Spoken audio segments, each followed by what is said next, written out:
میں تمام دوستوں اور خصوصاً غامدی صاحب آپ کو سلام پیش کرتا ہوں۔ آپ کا کربلا کے موضوع پر واقعہ کربلا کا تاریخی پس منظر کے عنوان سے چوتھا حصہ ہمارے سامنے آیا ایک ہفتے پہلے، اور خیال یہ تھا کہ جو اعتراضات مجھ جیسے طالب علموں کو آپ کے پہلے 3 جو اقساط ہیں ان کے بارے میں درپیش تھے، ان کا شاید ازالہ ہو جائے چوتھی قسط میں، لیکن کم از کم میرے لیے تو جو مسائل ہیں وہ اور زیادہ الجھ گئے ہیں۔ میں اپنے تمام سوالات یا اعتراضات آپ کہہ لیجئے وہ آپ کے سامنے رکھ رہا ہوں، اور اس مجبوری کے ساتھ کہ میں ابھی اس مقام تک نہیں پہنچا کہ میں اپنا نقطہ نظر آپ کے نقطہ نظر کے برابر رکھ سکوں، کیونکہ میرا علم جو ہے وہ اتنا قوی یا اتنا مضبوط نہیں ہے۔ میرے پاس سوائے اس کے اور کوئی چارہ نہیں ہے کہ میں آپ کی باتوں سے اگر اعتراض کرتا ہوں یا اس پہ کچھ سوالات پیدا ہوتے ہیں تو ان کو آپ ہی کے مقرر کردہ دائروں میں رکھ کے ان کو آپ کے سامنے پیش کروں۔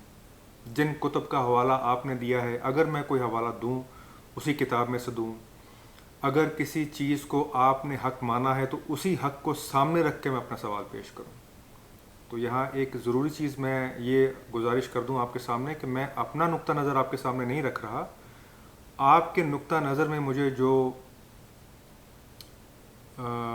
خلا محسوس ہوتا ہے اس کو میں آپ کے سامنے آپ ہی کی باتوں کو سامنے رکھ کے میں رکھنے جا رہا ہوں۔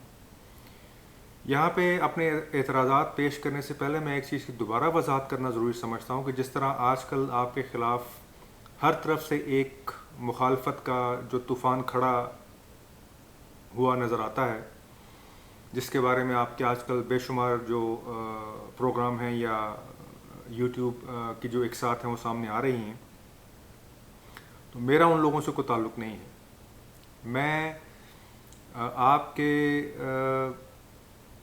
سامنے میری وہی حیثیت ہے کہ جو کسی بھی ایک استاد کے سامنے بیٹھے ہوئے سب سے آخر میں جو بینچ پڑے ہوتے ہیں، میری تو شاید اس سے بھی بہت پرے جگہ ہے۔ تو آپ جس طرح سے دین کے اصول یا تاریخ کی چیزوں کو سمجھنے کے جو اصول آپ بتاتے ہیں، جو وضع کرتے ہیں، میں نہ صرف ان سے اتفاق کرتا ہوں بلکہ تہہ دل سے ان کو مانتا بھی ہوں۔ حضرت معاویہ اور حضرت علی کے درمیان جو قضیہ ہے، یہ واحد ایک مسئلہ ہے کہ جس پہ میں کسی بھی طرح آپ سے اتفاق نہیں کر پا رہا، اور آپ ہی کی باتوں کو سامنے رکھ کے، آپ ہی کے اصولوں کو سامنے رکھ کے، وگرنہ میرا آپ سے اور دوسرا کسی بھی معاملے میں کوئی دوسرا اختلاف نہیں ہے۔ تو یہ چیز بھی اس کی میں وضاحت جو ہے وہ میں ضروری سمجھتا تھا۔ سب سے پہلی چیز یہ ہے کہ جو آپ نے اپنی اس چوتھی قسط کے شروع میں کہی کہ ہمارا یہ بڑا ایک عجیب سا رویہ ہے کہ ہم فیصلہ پہلے کر دیتے ہیں، جس کا آپ نے حوالہ دیا ماہر القادری کو صاحب ہیں ان کے حوالے سے، کہ انہوں نے اپنے کسی جریدے میں یہ لکھا بہت پہلے کہ ہر وہ تحقیق جو یزید کو صحیح اور حسین کو غلط ثابت کرے وہ قابل رد ہے۔ آپ نے کہا یہ ایک جذباتی جملہ ہے، آپ کی بات علمی لحاظ سے بالکل ٹھیک ہے، لیکن دوسری یا تیسری قسط میں اسی موضوع پہ آپ نے بھی ایک فکرہ استعمال کیا تھا۔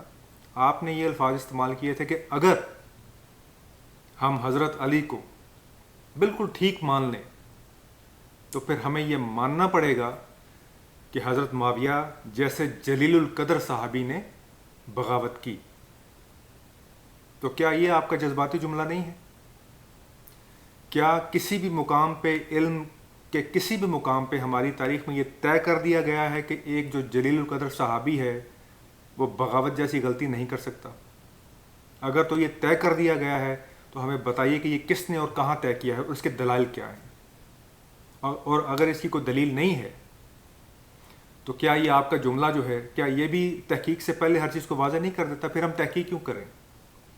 جب یہ واضح ہو گیا کہ جلیل القدر صحابی جو ہے وہ بغاوت نہیں کر سکتا، اور یہ بھی ثابت ہو گیا کہ حضرت معاویہ جو ہیں وہ جلیل القدر صحابی ہیں، تو پھر بحث کس بات کی ہے؟ پھر آپ کو اپنا نقطہ نظر بیان کرنے کے لیے 4 آپ کو اقساط یا اس سے آگے جو مزید اقساط آئیں گی وہ آپ کو پیش کرنے کی کیا ضرورت پیش آتی ہے؟ آپ بھی چھوٹا سا ایک فکرہ کہیے اور نکل جائیے۔ تو میرے خیال میں کہ یہ جو آپ کا فکرہ ہے وہ بالکل اس فکرے سے میچ کرتا ہے. اور ظاہری بات ہے یہاں آپ کی دلیل یہ ہوگی کہ یہ جو کچھ میں نے کہا ہے اس کو آپ اس کے سیاق و سباق میں رکھ کے دیکھیں. تو وہاں میں انتہائی ادب سے گزارش کروں کہ اگر اس فکرے کو بھی اس کے سیاق و سباق میں رکھ کے دیکھا جائے تو شاید یہ پھر لوگوں کو اتنا اجنبی محسوس نہ ہو. یہ میرا پہلا اعتراض ہے. دوسرا میرا اعتراض جو ہے وہ یہ ہے اس موضوع پہ کہ آپ جب حضرت حسین کا معاملہ پیش کرتے ہیں یزید کے معاملے میں تو آپ ایک بالکل مختلف مقام پہ کھڑے ہوتے ہیں, اور آپ جب معاملہ پیش کرتے ہیں حضرت معاویہ کا حضرت علی کے معاملے میں تو بالکل ڈفرینٹ معاملے آپ ایک جگہ پہ کھڑے ہوتے ہیں. حالانکہ معاملہ تو ایک جیسا ہے کہ دو اشخاص نے مختلف اوقات میں حکمران کے سامنے کھڑے ہونے کی جرات کی, اور پھر آپ اپنی یہ جو چوتھی آپ کی اس کی گفتگو میں آپ نے فرمایا کہ ہم یہ بڑی عجیب سی بات کرتے ہیں کہ ہم بات کو حدیث سے شروع کرتے ہیں. کربلا کے موضوع پہ اگر کوئی صاحب مجھے چیلنج کریں گے تو میں آپ کا وہ کلپ نکال کے رکھ دوں گا سامنے, یا آپ کو یاد بھی ہوگا پہلے جب آپ اس مسئلے پہ تفصیل سے بات نہیں کرتے تھے. کربلا کے موضوع پہ جب آپ سے سوال کیا گیا کہ حضرت حسین کے اقدام کے بارے میں آپ کا کیا خیال ہے, آپ نے وہاں حدیث ہی پیش کی. آپ نے کہا کہ حکمران کے سامنے تلوار لے کے کھڑے ہونے کی جو مذمت حضور پاک نے کی ہے وہ ان الفاظ میں کی ہے کہ اگر تمہیں کبھی حکمران کے سامنے تلوار لے کے کھڑا ہونا پڑے تو اپنی تلواروں کو لکڑی کا بنا لو اور جا کے کسی درخت کی کھو میں بیٹھ جاؤ. آپ کے یہ الفاظ تھے. تو جب حضرت حسین کا معاملے کے بارے میں ہم آپ سے پوچھتے ہیں آپ حدیث پیش کرتے ہیں, لیکن یہاں جب حضرت معاویہ کے معاملے میں ہم کوئی حدیث پیش کریں کہ یاسر بن عمار یا عمار بن یاسر کو جو ایک گروہ قتل کرے گا وہ ایک باغی گروہ قتل کرے گا, تو وہاں آپ کہتے ہیں کہ ہم حدیث سے بات شروع نہیں کر سکتے. یہ ایک بڑا میرے لیے حیران کن یہ بات ہے کہ حضرت حسین کے معاملے میں, اور میں یہاں یہ بھی بات واضح کر دوں, حضرت حسین کے معاملے میں آپ کے جتنے دلائل ہیں میں ان سے اتفاق کرتا ہوں. صرف اس لیے نہیں کہ وہ آپ کہہ رہے ہیں, بلکہ اس لیے بھی اگر ان کو تاریخ کی روشنی میں صحیح طرح ان کا مطالعہ کیا جائے, دین کو ایک طرف رکھ کے اور سیاست کو سامنے رکھ کے, تو حضرت علی کے جو خطبات ہیں, اگر آپ کوئی صاحب نہج البلاغہ کا اگر مطالعہ کرنا چاہیں, اگر اس میری بات کو چیلنج اگر کوئی صاحب کریں, حضرت علی نے بھی اس شخص کے لیے کہ جو حکمران کے سامنے کھڑا ہونا چاہتا ہے اپنا ایک دعویٰ لے کے, اس کے لیے جو معیارات مقرر کیے ہیں, حضرت حسین نے جب محسوس کیا کہ وہ معیار وہ ان معیارات پہ پورے نہیں اتر رہے, تو ان کو بھی اپنی بات سے ان کو دوبارہ رجوع کرنا پڑا. لیکن ان ڈیٹیل آپ حضرت حسین کے بارے میں جو بھی آپ کی جو دلائل ہیں میں ان سے اتفاق کرتا ہوں.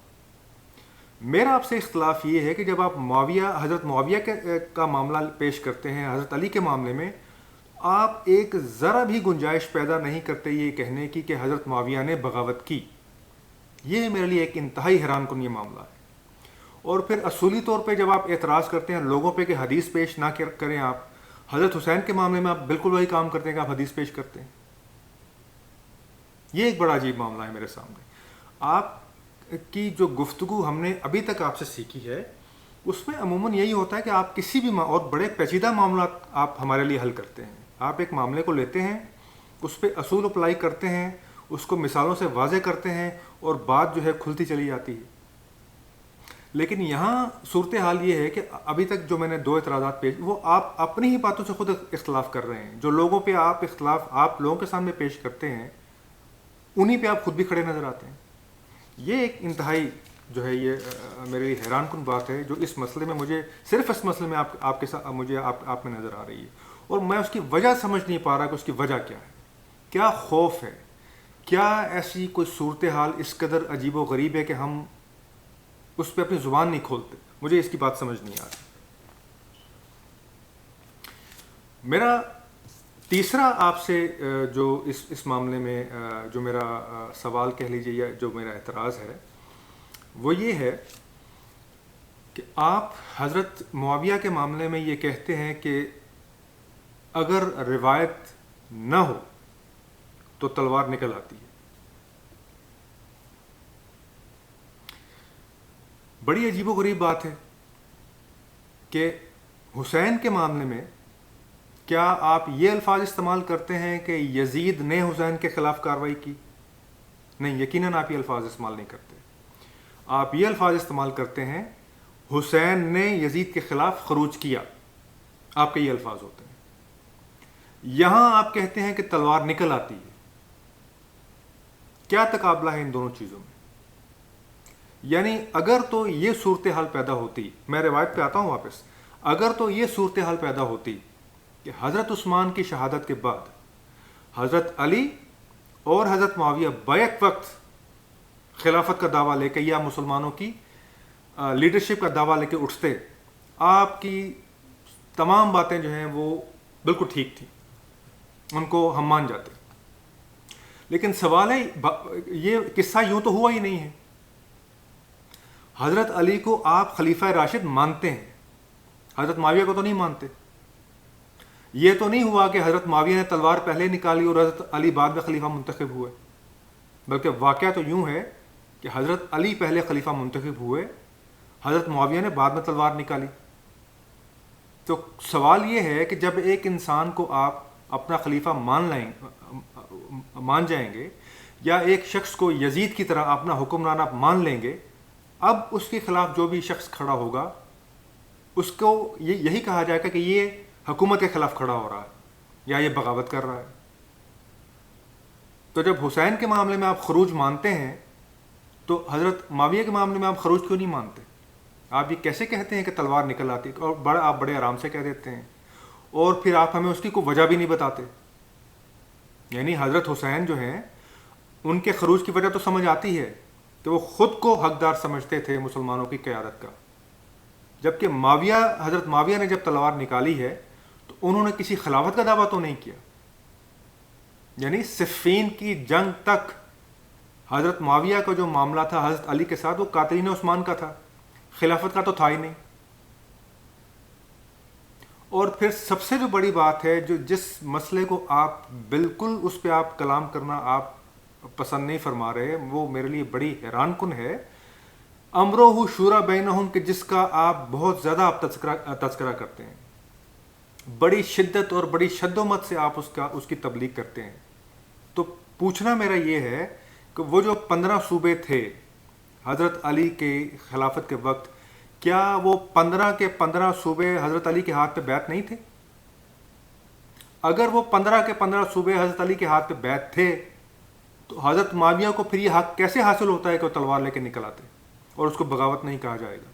یہ اس بات کا کیا تعلق ہے آپس میں؟ امرہ شورا بینہم جو ہے اس کا تو حق حضرت علی ادا کر رہے ہیں.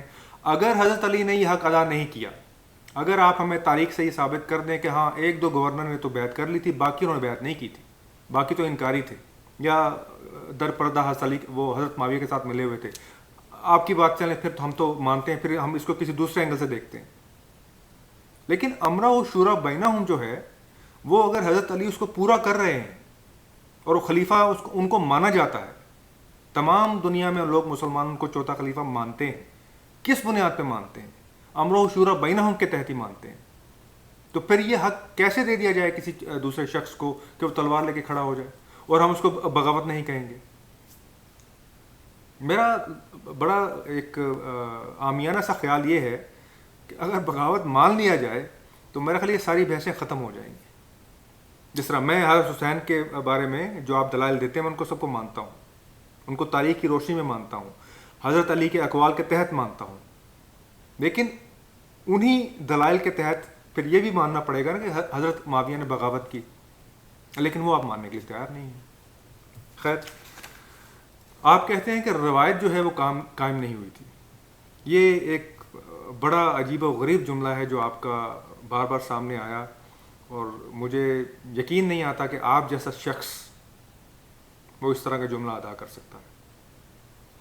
آپ اپنی اسی ویڈیو میں یہ بیان فرماتے ہیں کہ جو اصل مسئلہ ہے حکومت کی منتقلی کا، اس میں 2 ہی مسئلے ہیں: پرامن انتقال اقتدار اور بڑے پرامن طریقے سے اگلے حاکم کو چن لینا، یہ سب سے بڑا مسئلہ ہے۔ یہ مسئلہ حضرت ابو بکر صدیق کے وقت حل ہوا، کے وقت پورا ہوا کہ نہیں ہوا؟ یقیناً ہوا۔ پرامن طریقے سے انتقال اقتدار ہو گیا، پرامن طریقے سے آپ نے اپنا خلیفہ چن لیا۔ میرا سوال یہ کہ روایت اور کسے کہتے ہیں؟ یہ جو آپ کہتے ہیں کہ روایت نہیں بن سکی، روایت کس چیز کا نام ہے؟ آپ انگلستان کے بارے میں گفتگو کرتے ہوئے فرماتے ہیں کہ انہوں نے روایت بنا لی، تو میرا سوال یہ ہے کہ جب آپ انگلستان کی تاریخ کا مطالعہ کرتے ہیں تو کسی ایک خاص نقطے پہ آپ ہمیں اشارہ کر کے بتا سکتے ہیں کہ اس دن سے پہلے یہ روایت نہیں تھی اور اس دن کے بعد یہ روایت بن گئی؟ جو مقاصد آپ بیان فرما رہے ہیں، اگر وہ مقصد ایک دفعہ بھی پورا ہو جاتا ہے تو روایت تو بن گئی۔ اور روایت کیا ہوتی ہے؟ کیا روایت کے لیے لازمی ہے کہ وہ 40 سال سے اوپر جائے اس کا جو عرصہ ہے؟ یعنی آپ کہتے ہیں کہ 40 سال تک یہ روایت، یہ جو کام تھا خلفاء کا، یہ ہو سکتا تھا، تو روایت اگر 40 سال میں نہیں بن سکی تو پھر کیا 50 سال کے بعد بنتی، 60 سال کے بعد بنتی، 70 سال کے بعد بنتی؟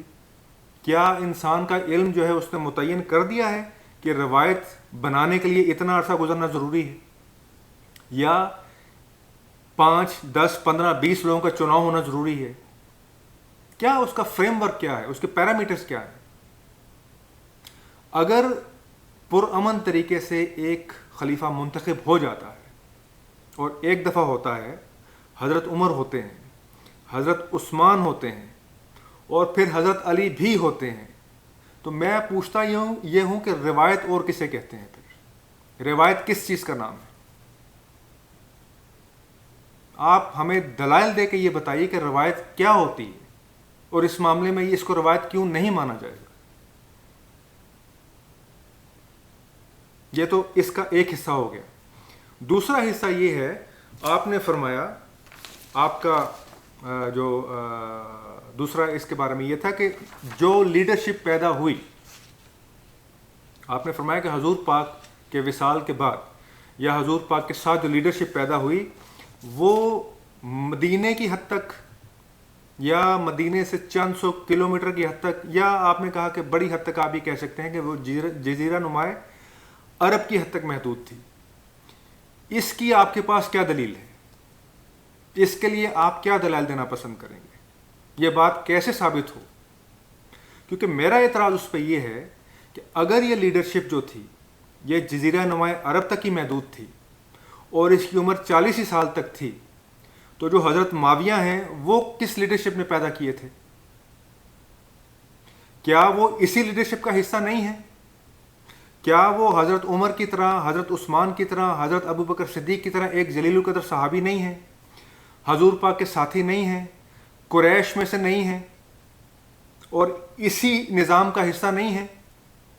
وہ مختلف اگر نہیں ہیں، اگر وہ 20 سال تک، اس کے بعد آپ نے 40 سال کہا کہ یہ 40 سال تک ہی ہو سکتا تھا، اگر 20 سال اس کے بعد بھی وہ خلیفہ رہے تو پھر آپ کی بات جو ہے اس کو ہم کہاں رکھیں گے؟ اور پھر حیران کن بات یہ ہے کہ جو پہلے 4 اشخاص منتخب ہوئے ہیں وہ امرہ شورا بینہم کے تحت ہوئے ہیں، یعنی لوگوں نے ان کو اپنی مرضی سے چنا ہے۔ اگر یہ مسئلہ کو پیدا ہو گیا تھا کہ حضرت علی کو لوگ نہیں مانتے تھے یا نہیں مان رہے تھے، یا ان کا یہ امکان تھا کہ یہ کل کو نہیں مانیں گے، اگر لوگ ان کو ماننے کے لیے تیار نہیں تھے تو ایک ایسے شخص کو انہوں نے کیسے مان لیا جو تلوار کے زور پہ آیا تھا؟ یعنی ان باتوں میں کیا ربط ہے آپ کی؟ کوئی دلیل تاریخ سے، کوئی حوالہ، کوئی مثال، کوئی اس وقت کے حالات کے مطابق کوئی ایسی کوئی چیز پیدا ہوگی اور لوگوں میں کوئی بے چینی ہو؟ ایک چھوٹی سی مثال بھی آپ ابھی تک ان 4 پروگراموں میں نہیں دے سکے، جبکہ آپ اس چیز کا ذکر بار بار کرتے ہیں۔ حالات پیدا ہو گئے تھے، نئے حالات کا تقاضا تھا، یہ روایت 40 سال سے آگے چلنے، اس کا رد عمل، یعنی یہ جو آپ چیز بیان کرتے ہیں اس کا کس عمل کے رد عمل میں آپ یہ کہتے ہیں؟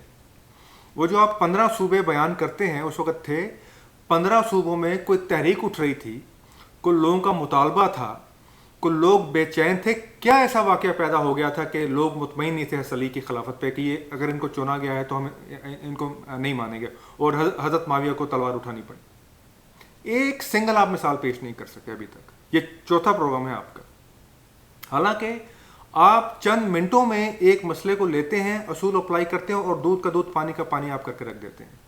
لیکن اس مسئلے میں آپ اس طرح ہمیں کھڑے نظر آتے ہیں کہ چوتھا پروگرام ہے آپ کا, اور آپ بار بار اس چیز کا تقاضا کرتے ہیں, بار بار یہ چیز بیان کرتے ہیں کہ حالات پیدا ہو گئے تھے یا نئے حالات کی یہ مانگ تھی. لیکن وہ ہمیں آپ حالات نہیں بتا پا رہے ابھی تک کہ وہ حالات تھے کیا. اور دوسرا, جیسے میں نے آپ سے اعتراض کیا کہ اگر وہ حالات امر و شورا بینہم کے تحت خلیفہ کو اگر وہ قبول نہیں کر پا رہے تھے, تو ایک شخص جو تلوار لے کے اٹھا اس کے خلاف وہ کیسے سب وہ حالات جو ہے مطمئن کیسے ہو گئے. یہ بڑی عجیب سی بات ہے. یہ میرا دوسرا اعتراض ہے جو آپ کی گفتگو کو میں سامنے رکھ کے آپ سے کر رہا ہوں.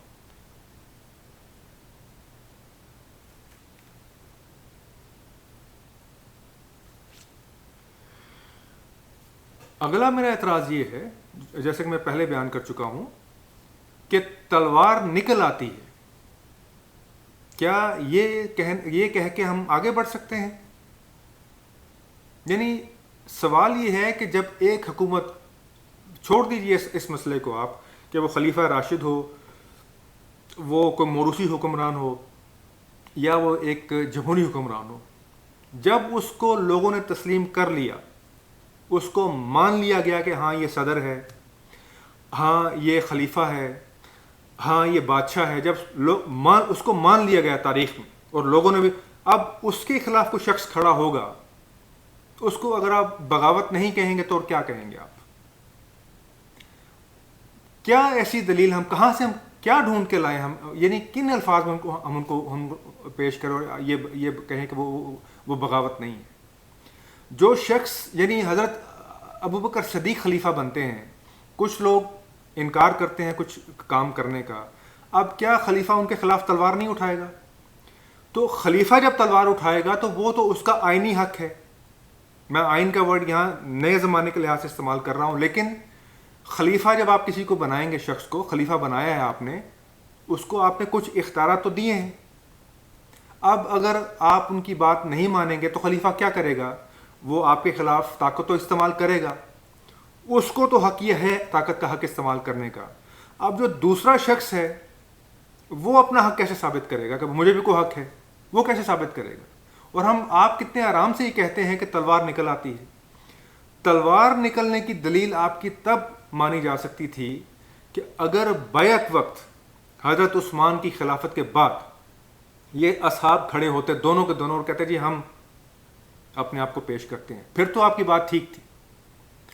حضرت علی کا تلوار نکالنا حضرت معاویہ کے خلاف, وہ اس بنا پر ہے کہ حضرت معاویہ گورنر ہیں, گورنر پابند ہے خلیفہ کی احکامات کا. اگر وہ انکار کرے گا تو خلیفہ کو تو یہ حق ہے کہ وہ ان کے خلاف تلوار نکالے, گورنر کو یہ حق نہیں ہے کہ وہ خلیفہ کے خلاف تلوار استعمال کرے. اگر کرے گا آپ اس کو بغاوت کے سوا کچھ نہیں کہہ سکتے. جو معاملہ آپ حضرت حسین کے معاملے میں آپ بیان فرماتے ہیں کہ اگر ان کے خلاف ایک بادشاہ کے خلاف تلوار نکالیں گے تو آپ کا کیا حشر ہوگا؟ وہ حشر تو پھر آج, جیسے آپ نے کہا, اگر آج کسی کو حسین بننے کا شوق ہے وہ سعودی حکومت کے خلاف بات کر کے دیکھے, تو سعودی حکومت کو حق حاصل ہے بادشاہت کی بنیاد پہ. آپ اپنا یہ حق کیسے ثابت کریں گے کہ مجھے بھی حق ہے؟ اس کو بغاوت ہی کہا جائے گا, چاہے آپ کو یہ لفظ اچھا لگے یا برا لگے. لیکن اس کے علاوہ کیا لفظ آپ استعمال کریں گے؟ حکومت کی رٹ جو ہے کیسے قائم ہوگی؟ آج اگر ایک جمہوری حکومت ہے, آپ نے ایک نظام بنایا ہے کہ ہم یہ وزیر اعظم مانیں گے, اس وزیر اعظم کے خلاف کی بات اگر کوئی وزیر اعلیٰ نہیں مانتا, کیا کیا جائے گا اس کے خلاف؟ پولیس, فوج, ایجنسیوں کو استعمال نہیں کیا جائے گا. اور اگر وہ وزیر اعلیٰ آگے سے جوابی حملہ کرے, اس کو بغاوت کہا جائے گا یا حکومت کو بغاوت کہا جائے گا؟ آج جو فوجی آپریشن پاکستان میں ہم کر رہے ہیں تو وہ حق پہ ہیں, ان کو ہم کہیں گے کہ جن لوگوں کے خلاف ہو رہا ہے کیا ان کو بھی حق ہے فوج کے خلاف تلوار اٹھانے کا؟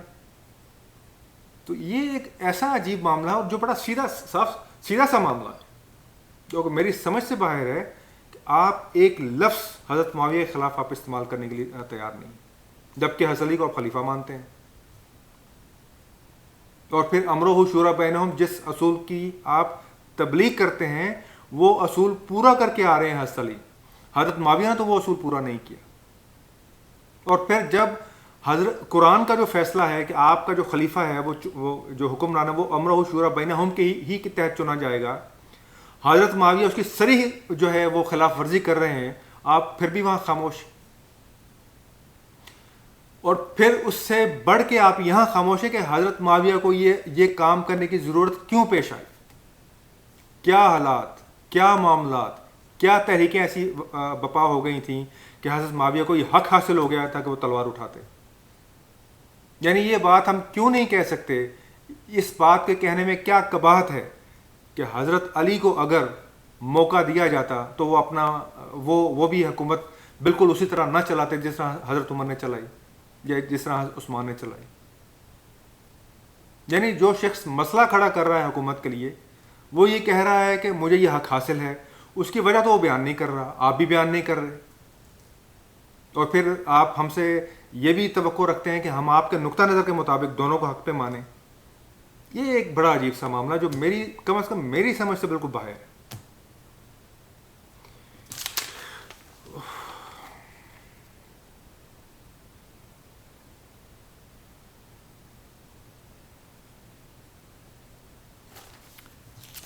اگلا اعتراض میرا آپ پہ یہ ہے، آپ کہتے ہیں کہ تقوی کو بیچ میں نہ لائیے. آپ یہ کہتے ہیں کہ حضرت معاویہ کا جو مقابلہ ہے وہ آپ خلفائے راشدین سے نہ کیجیے. یہ بھی ایک بہت عجیب آپ کا یہ فکرہ ہے، کیونکہ آپ خود دوسرے یا تیسرے پروگرام میں یہ کہہ چکے ہیں کہ حضرت معاویہ جیسا جلیل القدر صحابی یہ کام نہیں کر سکتا. تو میرا سوال آپ سے یہ ہے کہ آپ پھر حضرت معاویہ کے ساتھ جلیل القدر صحابی کا پھر لفظ کیوں لگاتے ہیں؟ اگر اس معاملے کو ہم نے سیاسی طور پہ دیکھنا ہے کہ جو آپ نے کہا، اس معاملے کو آپ سیاسی طور پہ دیکھیے، تقوی بیچ میں نہ لائیے، تقوی کی بحث نہیں ہو رہی.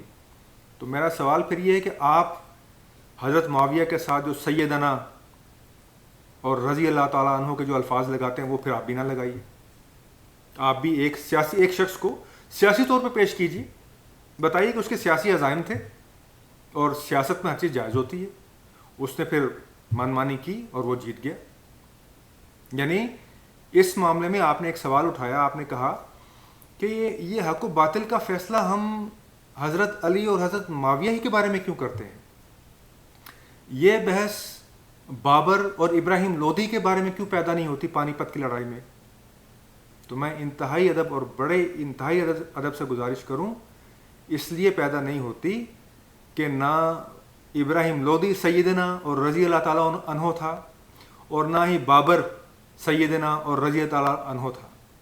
آپ ان میں سے کسی شخص کے ساتھ لگائیے ذرا سیدنا اور رضی اللہ تعالیٰ عنہ، پھر دیکھیے وہاں یہ بحث پیدا ہوتی ہے کہ نہیں ہوتی.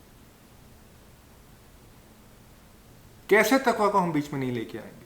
کیسے ہم اخلاق کو بیچ میں نہیں لے کے آئیں گے؟ اور پھر حضرت معاویہ کے سامنے جو شخص کھڑا ہے، کیا وہ سیاسی شخص ہے؟ کیا وہ ایک جلیل القدر صحابی اور سیدنا اور رضی اللہ تعالیٰ عنہ نہیں ہے؟ تو جب وہ ہے تو پھر یہ بحث کیوں پیدا نہیں ہوگی کہ یہ کام ٹھیک کس نے کیا؟ یعنی ذرا پلٹ کے دیکھیے صورتحال کو. حضرت علی کی جنگ ہوئی حضرت عائشہ سے. حضرت عائشہ کے مقام سے کون شخص واقف نہیں ہے؟ جنگ ختم ہونے کے بعد اگر ان کے ساتھ وہی سلوک کیا جاتا کہ جو جنگی قیدیوں کے ساتھ کیا جانا چاہیے سیاست میں، اب میں یہاں تقوی کی بات نہیں کر رہا، میں پوچھنا یہ چاہتا ہوں کہ کیا آپ اسی کرسی پہ بیٹھ کے اسی طرح کیا یہ آپ بیان فرماتے کہ حضرت علی اور حضرت عائشہ کی جو جنگ تھی وہ بھی ایک سیاسی معاملہ تھا، اور حضرت علی نے اگر کوئی بدسلوکی کی ہوتی حضرت عائشہ سے، آپ کہتے کہ اس کو تقویٰ بیچ میں نہ لائیے، آپ اخلاق کو بیچ میں نہ لائیے، سیاسی معاملہ تو یوں ہوتا ہے. یعنی حضرت معاویہ نے جو سلوک کیا حضرت ابو بکر صدیق کے بیٹے سے، محمد بن ابی بکر سے، کہ ان کو زندہ یا مردہ ان کو گدھے کی کھال میں سی کے جلا دیا گیا، اس کو ہم اب تقوی بیچ میں نہیں لا رہے. اگر وہ ٹھیک عمل تھا آپ کے خیال میں, تو حضرت علی اگر حضرت عائشہ کے ساتھ کوئی بھی بدسلوکی کرتے تو میرا خیال ہے, مجھے پورا یقین ہے کہ آپ شاید یہ نہ کہہ پاتے, بلکہ آپ کیا تاریخ میں کوئی بھی شخص یہ کہنے کی جرت نہ کرتا کہ حضرت علی نے بالکل ٹھیک کیا. اس کی وجہ یہ کہ آپ یہ کیسے حصے اور بخیے کرتے ہیں انسان کی شخصیت کے. جب آپ رضی اللہ تعالیٰ عنہ کسی شخص کے لیے استعمال کرتے ہیں, جب آپ جلیل القدر صحابی استعمال کرتے ہیں, تو اس کے ہر عمل کو ہم اس کی شخصیت کے پہلو میں دیکھتے ہیں, اس کے سائے میں دیکھتے ہیں. بابر اور ابراہیم لودھی جو ہیں وہ ہمارے لیے اخلاقی نمونہ نہیں ہیں, ان میں سے کوئی بھی شخص ہمارے لیے اخلاقی نمونہ نہیں ہے. وہ ایک دنیاوی طرز کے وہ بادشاہ تھے, اور ہر ایک کی جو خواہش تھی وہ طاقت کا حصول تھا. حق و باطل کی بحث وہاں اس لیے پیدا نہیں ہوتی. حضرت معاویہ اور حضرت علی بقول آپ کے دونوں سیدنا ہیں اور رضی اللہ تعالیٰ عنہ ہیں, اس لیے ہمارے لیے یہ لازم ہے کہ ہم حضرت علی کے بھی ہر عمل کو اور حضرت معاویہ کے بھی ہر عمل کو ہم یہ جو القابات ہیں ان کی روشنی میں دیکھیں. تو اگر آپ یہاں یہ کہتے ہیں کہ آپ حضرت معاویہ کے معاملے میں تقوی بیچ میں نہ لائیے, تو پھر آپ خود ہی ان کے لیے پھر یہ کیوں کہتے ہیں کہ ایک جلیل القدر صحابی یہ کام نہیں کر سکتا. تو میرا سوال یہ ہے کہ جلیل القدر صحابی کا جو لفظ ہے وہ انسان پہ آپ جب چسپاں کرتے ہیں تو کیا اس کی سیاسی بصیرت کی وجہ سے کرتے ہیں, یا اس کے اخلاقی جو اس کا معیار ہے اس کے مطابق کرتے ہیں. وہ اخلاقی معیار کہ جو حضور پاک کے کردار میں ہمیں نظر آتا ہے, جو دین کا محور ہے. تقوی دین کا محور نہیں ہے آپ کے خیال میں؟ تو جو ایک جلیل القدر صحابی ہے اس کے سامنے تقوی, اس کے سامنے اس کو ہم تقوی کے دائرے میں رکھ کے دیکھیں گے یا سیاسی معاملات کے دائرے میں رکھ کے دیکھیں گے؟ یعنی اگر حضرت علی نے ان لوگوں کو کہ جنہوں نے صفین کی جنگ میں ان کی بات نہیں مانی اور تلواریں روک لیں, اگر ان کو وہیں کھڑے کھڑے تہ تیگ کر دیتے, کون شخص ہے جو حضرت علی کے اس اقدام کی تائید کرتا؟ سیاسی لحاظ سے تو حضرت علی بالکل ٹھیک ہوتے کہ بھئی ایک حکم, ایک سپہ سالار آپ کو حکم دے رہا ہے, آپ لڑیے, آپ کو لڑنا پڑے گا. لیکن حضرت علی نے تو کسی کے خلاف تلوار نہیں اٹھائی. اگر یہی کام کہ جو حضرت معاویہ کے گورنر مسلمانوں کے ساتھ اور جلیل القدر صحابیوں کے ساتھ کرتے رہے, تو ان کے آواز بلند کرنے پہ مسجد کے دروازے بند کر کے ان پر تشدد کیا گیا. اگر یہی کام حضرت علی کرتے کہ جب عبداللہ بن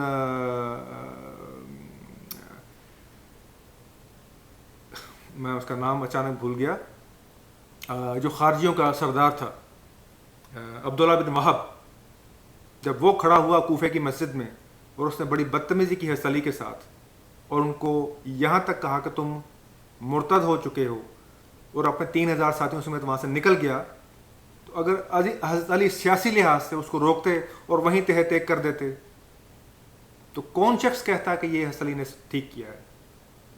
کیوں؟ سیاسی لحاظ سے تو وہ بالکل ٹھیک کرتے, سیاسی لحاظ سے غلط نہیں ہوتے. تقوی اور اخلاقی لحاظ سے بالکل ان پہ یہ لوگ حد قائم کرتے کہ حضرت علی نے صحیح کام نہیں کیا. تو یہ کیسے ممکن ہے کہ آپ حضرت معاویہ کو ایک جگہ تو آپ رضی اللہ تعالیٰ عنہ اور سیدنا آپ کہتے ہیں, اور ایک جلیل القدر صحابی, اور ساتھ ہی آپ فرماتے ہیں کہ ان کے اس عمل کو آپ بس سیاسی لحاظ سے دیکھیے. یہ ایک ایسی چیز ہے آپ کی کہ جو بالکل ہماری سمجھ سے باہر. یعنی آپ سیاسی طور پہ جب آپ ذکر کرتے ہیں حضرت معاویہ کا, تو آپ ان کو ملاتے ہیں ابراہیم لودھی سے, آپ بابر سے ملاتے ہیں, آپ ان کو سلاجقہ سے ملاتے ہیں, آپ ان کو افغانستان کے حکمرانوں سے ملاتے ہیں. لیکن جب ان کے آپ اخلاق کی جب بات آتی ہے, آپ ان کو کھڑے کرتے ہیں ان کو جلیل القدر صحابہ کے ساتھ, اور پھر آپ کہتے ہیں کہ ان میں دونوں میں فرق ہے. کیا یہ فرق ہم حضرت ابوبکر صدیق کی زندگی بھی میں ہم اس کو دیکھتے ہیں؟ کیا دیکھتے ہیں؟ کیا اس فرق کو ہم حضرت عمر کی لائف میں بھی دیکھتے ہیں؟ بہت بڑا عجیب معاملہ ہے.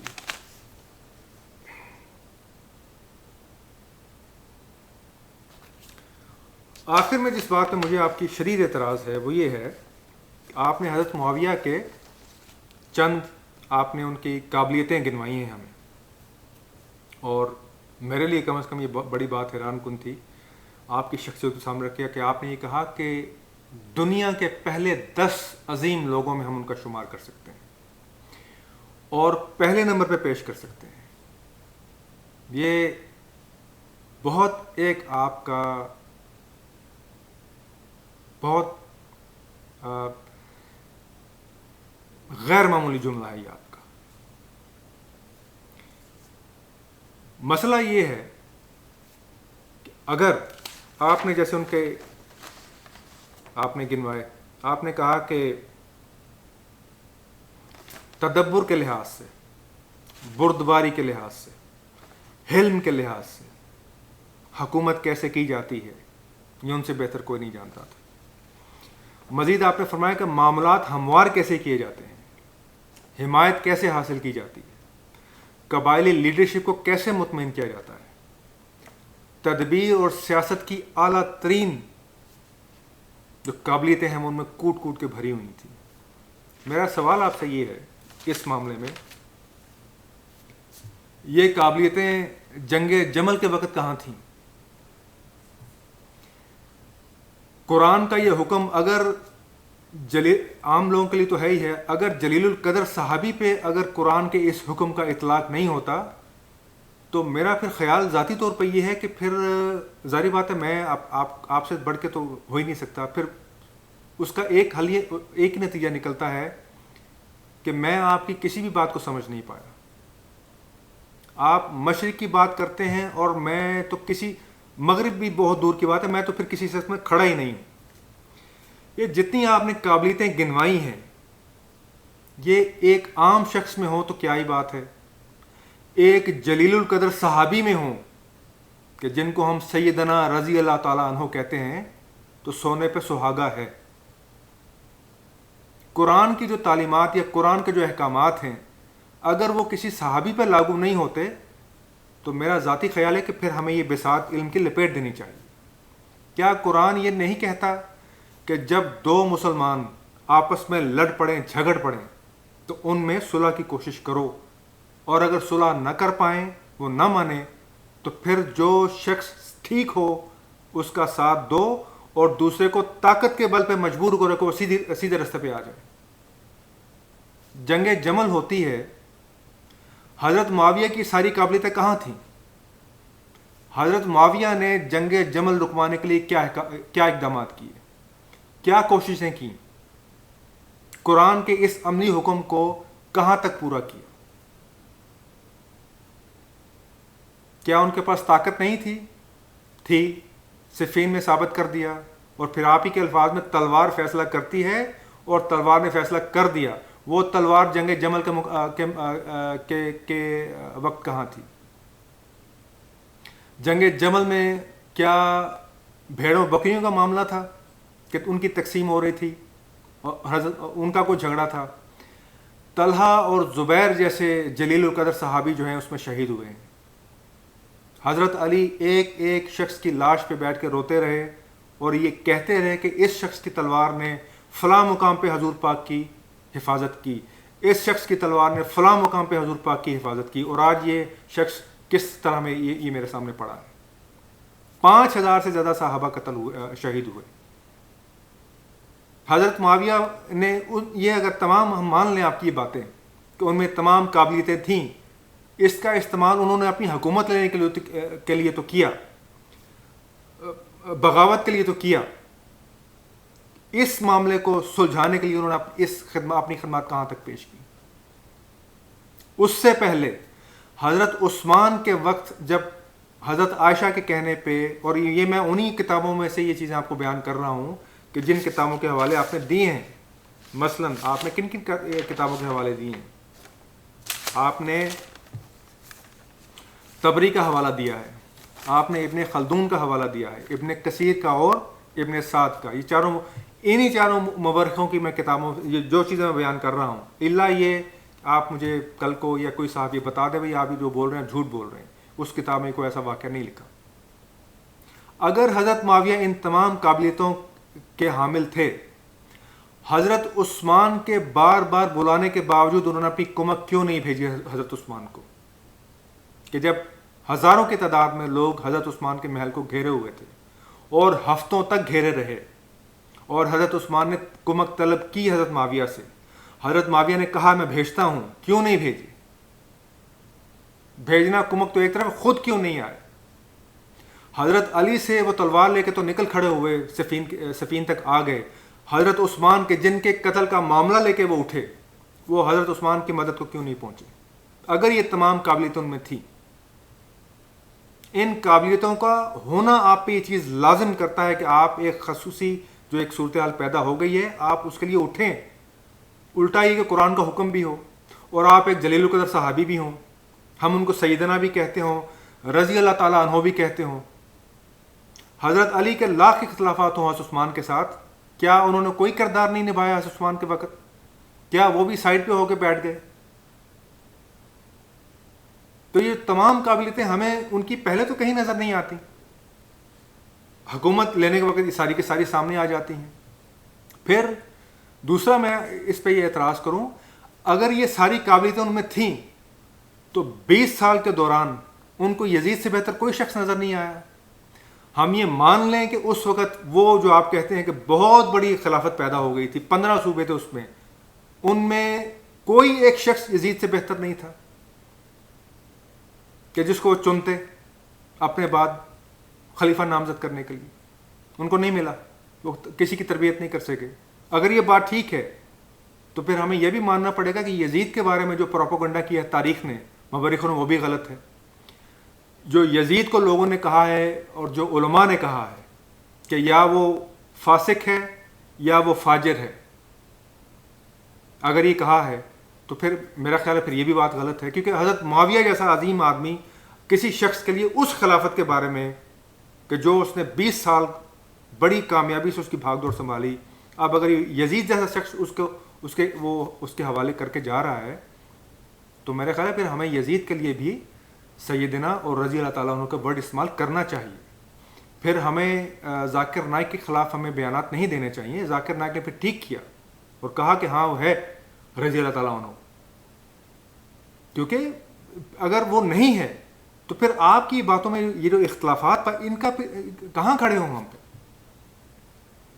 اگر آپ کی ساری باتیں ہم ٹھیک مان لیں تو حضرت معاویہ کا جو کردار ہے ان تمام قابلیتوں کے ساتھ وہ حضرت عثمان کے وقت ہمیں کیوں نظر نہیں آتا؟ اگر تاریخ نے جھوٹ بولا ہے، ہم ان کتابوں سے صحیح بات نہیں سمجھ پائے، برائے مہربانی آپ ہمارے سامنے چیزیں رکھی کہ حضرت عثمان نے جب ان کو بلایا اپنی مدد کے لیے اور ان کا محل گھیرے میں تھا، ہزاروں کی تعداد میں جو بدتمیز لوگ وہاں اکٹھے ہو گئے تھے، حضرت معاویہ نے یہ کوشش کی، حضرت معاویہ نے فلاں بندے کو بھیجا، حضرت معاویہ نے فلاں بندے کو بھیجا، ہمیں بتائیے کس کس کو بھیجا، اور فوجی دستہ کیوں روانہ نہیں کیا؟ اس وقت تلوار کیوں نہیں نکلی؟ اگر تلوار نکل آتی ہے اس وقت تلوار کیوں نہیں نکلی؟ ایک خلیفہ کی حمایت کے لیے، ایک خلیفہ کے خلاف تو تلوار نکل آتی ہے، اس کو تو آپ نے ہمیں بتا دیا کہ روایت موجود نہیں تھی۔ کیا حضرت عثمان کے وقت ایسی بھی کوئی روایت موجود تھی کہ آپ خلیفہ کی حمایت میں تلوار نہیں نکالیں گے؟ تو سب سے پہلے نکلنی چاہیے تھی، وہاں تو نہیں نکلی۔ جنگ جمل میں نکلنی چاہیے تھی، یا علی کے حق میں یا علی کے خلاف، نہیں نکلی۔ اس سے تو پھر ہمیں یہ تصویر نظر آتی ہے، اگرچہ وہ ایک جلیل القدر صحابی ہیں، ہمیں اس بات پہ کوئی، میرا یہ اعتراض بالکل یہ نہیں ہے کہ انہیں جلیل القدر صحابی نہ کہا جائے، یہ اپنی اپنی ذاتی سوچ کی بات ہے۔ اگر کوئی شخص ان کو مانتا ہے، کہتا ہے، ہمیں اس پہ کوئی اعتراض نہیں ہے۔ میرا اعتراض یہ ہے، آپ جب یہ القابات ان کو دیتے ہیں، ان کے عمل، ان کے اعمال کو انہی القابات کے دائرے میں دیکھنا پڑے گا۔ اگر آپ نہیں دیکھیں گے تو پھر آپ ایک ایسا اصول آپ بیان فرما رہے ہیں کہ جو میں پھر کہہ رہا ہوں، اگر میں جرات کروں اور میں زیادتی کی حد تک چلا جاؤں تو وہ کسی شاعر نے کہا تھا کہ میرا لہجہ میری آواز سے ملتا ہی نہیں۔ اس مقام پہ آپ کا لہجہ اور آپ کی آواز ساتھ نہیں دیتے، آپ کہتے کچھ اور ہیں، آپ کا لہجہ کچھ اور ہوتا ہے۔ اگرچہ اس میں جو میں انتہائی غور و فکر کے بعد جس نتیجے تک میں پہنچا ہوں آپ کی تمام باتیں سن کے، ہو سکتا ہے کہ آپ یہ باتیں صرف اس لیے کرتے ہوں کہ ہمیں جو اپنے باہمی اختلافات ہیں ان کو کم کرنے کا موقع ملے، لیکن میرا اعتراض یہ کہ آپ کا یہ طریقہ کار ٹھیک نہیں ہے۔ اسی اعتراض کے ساتھ میرا آخری اعتراض جڑا ہوا ہے، جب آپ یہ کہتے ہیں کہ مغرب نے یہ روایت بنا لی، تو میں آپ سے یہ پوچھتا ہوں کہ مغرب نے یہ روایت کیسے بنا لی؟ اللہ نے بنی بنائی اتار دی ان کے اوپر؟ اللہ نے کوئی اپنا نبی بھیجا اس روایت کو دے کے کہ بھئی یہ روایت آج کے بعد تمہاری ہوئی؟ آپ جب مطالعہ کریں گے تو آپ کو محسوس ہوگا کہ یہ روایت انہوں نے بے شمار مراحل سے گزرنے کے بعد بنائی، بے شمار تکالیف سے گزرنے کے بعد اس روایت کو انہوں نے بنایا کہ آپ انتقال اقتدار کو پرامن طریقے سے کیسے آپ کریں گے۔ وہ ایک دن میں نہیں ہو گیا۔ اگر آپ بھی آج امریکہ میں آپ ہیں، آج بھی اگر آپ جائزہ لیں، وہ اپنے اکابر جو ان کے اکابر ہیں، امریکہ والوں کے، یورپ والوں کے جو اکابر ہیں، جارج واشنگٹن جیسے،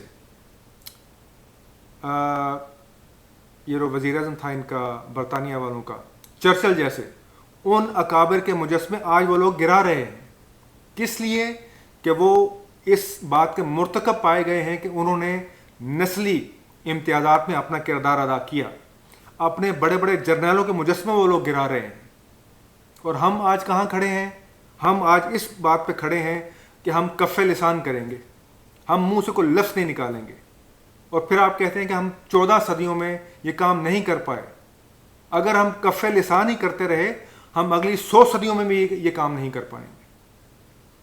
کف لسان کا مطلب یہ نہیں ہے، میرے خیال میں، آپ تو عالم ہیں، پتہ نہیں آپ اس معاملے کو کس طرح سمجھتے ہیں، کف لسان کا مطلب یہ نہیں ہے کہ آپ کسی کی غلطی کو واضح نہیں کریں گے۔ کف لسان کا مطلب یہ ہے کہ آپ غلطی کو واضح کر کے آپ آگے بڑھ جائیں گے۔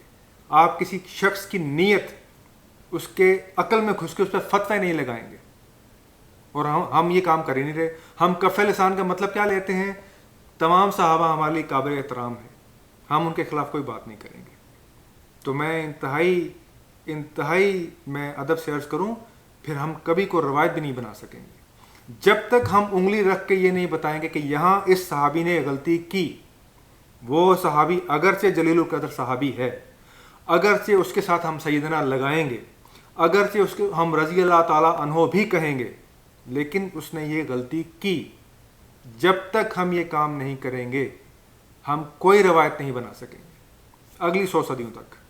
ہاں، یہ اس بات کا ضرور ہمیں خیال رہے کہ یہ غلطی واضح کرنے کے بعد ہمیں اس بات کا کوئی حق نہیں ہے ہم اس صحابی کے خلاف، اس کی شان کے خلاف، اس کے مرتبے کے خلاف کو بات کریں، اس کی مرتبے سے گری ہوئی، بالکل اسی طرح جس طرح حضرت علی نے نہیں کی حضرت عائشہ کے خلاف، حضرت زبیر کے خلاف، حضرت طلحہ کے خلاف، اور خود حضرت معاویہ کے خلاف۔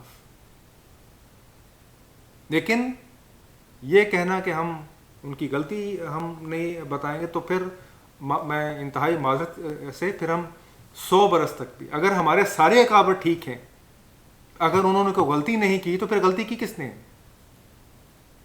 کیونکہ کچھ لوگ حضرت معاویہ کو اپنا اکابر مانتے ہیں، کچھ لوگ حضرت علی کو مانتے ہیں، بالکل اسی طرح کچھ لوگ ابراہیم لودھی کو بھی مانتے ہوں گے، بابر کو بھی مانتے ہوں گے، قائد اعظم کو بھی مانتے۔ غلطی پھر کس نے کی ہے؟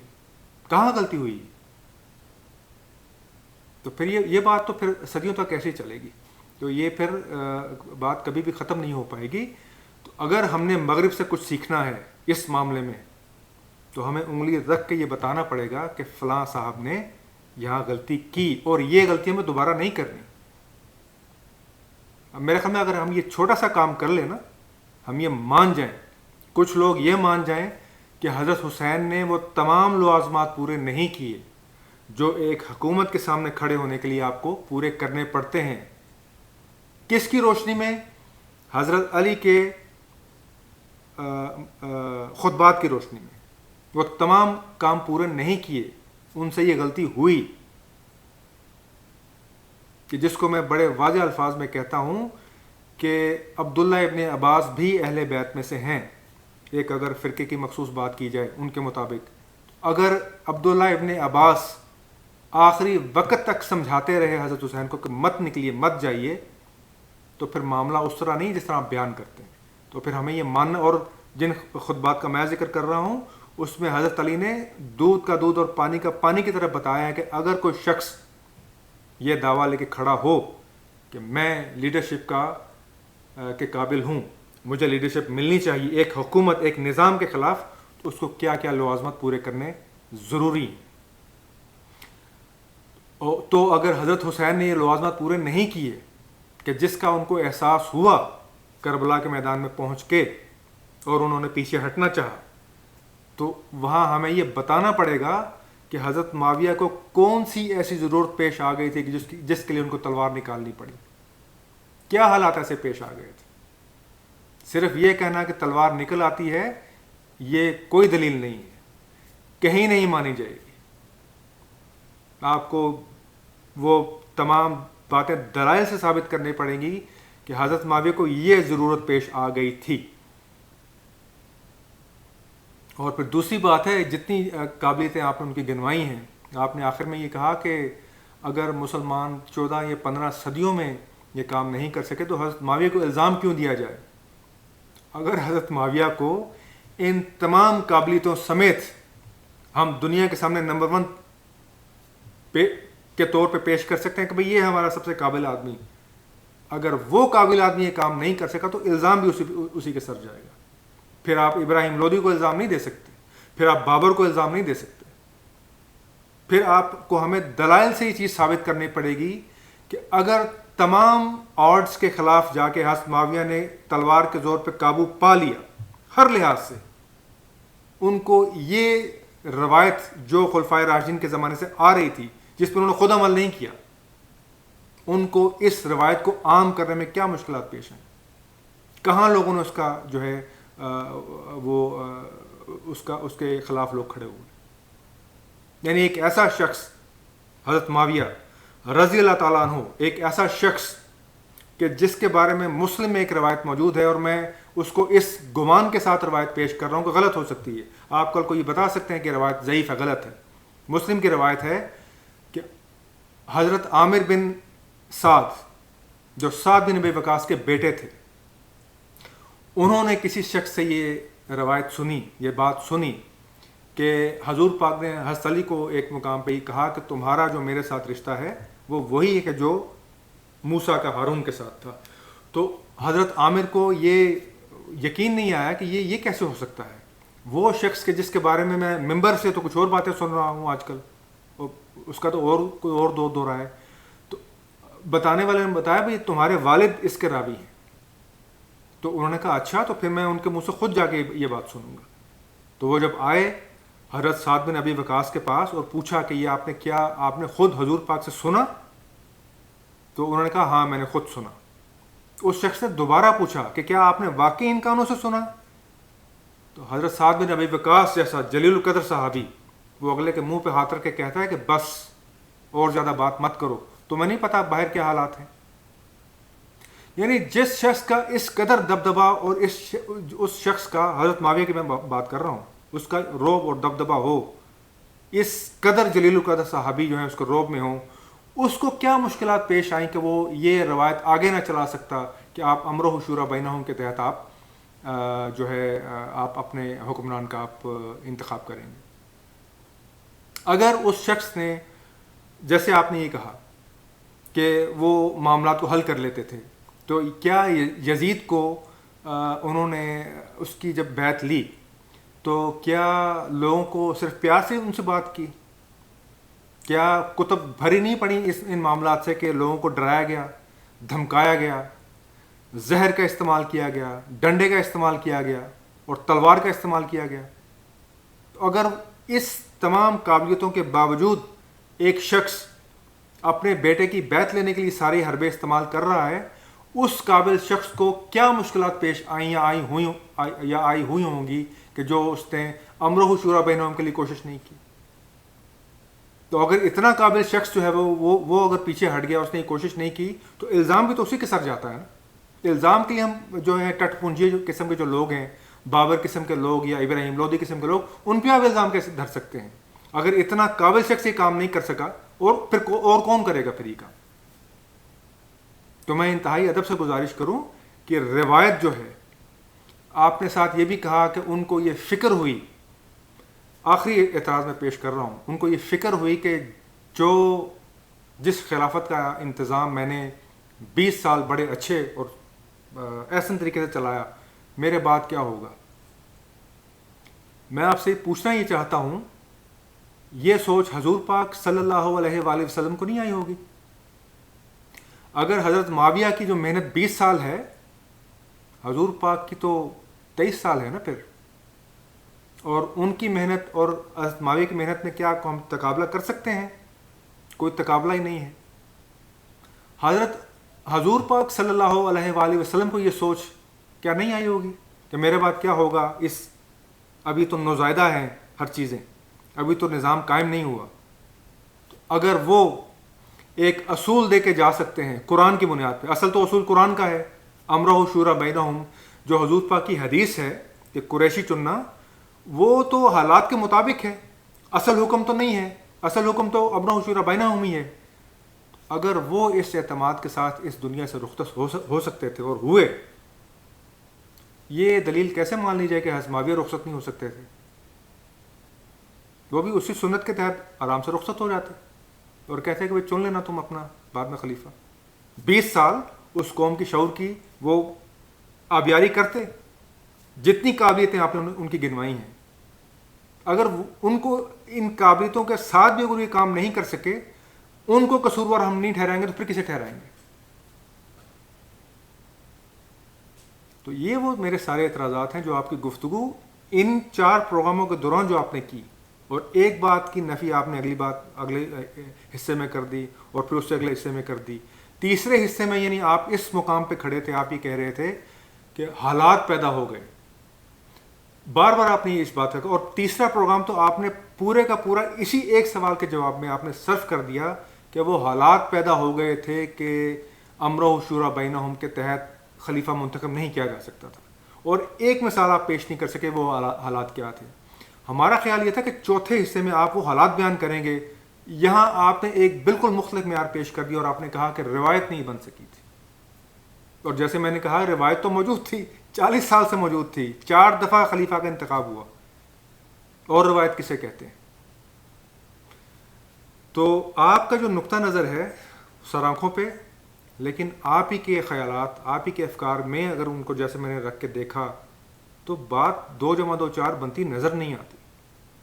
تو میں امید ہی کر سکتا ہوں کہ شاید کسی روز ہمارا بھی نصیب جاگے اور میرے یہ الفاظ، میرے یہ سوالات اور شاید بہت سے لوگوں کے ہوں، آپ تک پہنچیں، اور آپ ان کو ہمارے مقام پہ آ کے، ہم آپ کے مقام پہ تو نہیں جا سکتے، ہمارے مقام پہ آ کے آپ ہمیں بتائیں کہ بھئی آپ کے سوچنے میں یہاں غلطی ہو رہی ہے، آپ کے بات کے سمجھنے میں یہاں غلطی ہو رہی ہے۔ تو امید ہی کر سکتا ہوں۔